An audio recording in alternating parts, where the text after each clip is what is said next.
আসসালামু আলাইকুম রহমতুল্লাহি বারাকাতু। আজকে বিকালবেলা খুব জানা হল আমি ফিটা খাইতাম। তো ফিটা বানাইছিলাম সেদিন করতে হই দে একটু বিরান করি ফিটা। তো ফিটাটার বিরান করছি আমি। ফিটা বিরানোর মাঝে আজকে আমি একটা পেঁয়াজ দিছি, এর বাদে আদা দিছি কুচি কুচি করি ফলিয়া, 2টা কাঁচামরিচ দিছি, একটা ডিম দিছি, লবণ দিছি। জানি না খেয়ে বালা পাও ফিটা বিরানোর মাঝে ডিম দিয়ে খাইতে, কিন্তু মজা খাইয়া একবার ট্রাই করি দেখিও।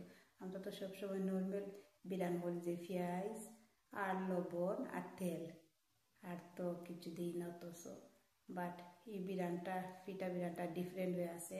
আপনারা একবার ট্রাই করে দেখুন, যেন আমার মনে হয় ইনশাল্লাহ মজা পাইবা। ডিমটারে একটু বেশি করে ঠানাইবা, ঠানানির বাদে ফিটা গুন দিবা। ফিটাই লগে খাইয়া একবার ট্রাই করে খাইয়া দেখুন, যেন খুব মজা।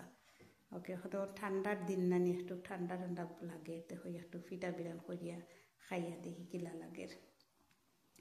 ওকে তে সকল বই নাই নহল আসো বালা, আলহামদুলিল্লাহ আল্লাহ রহমতে আমিও আছি বালা।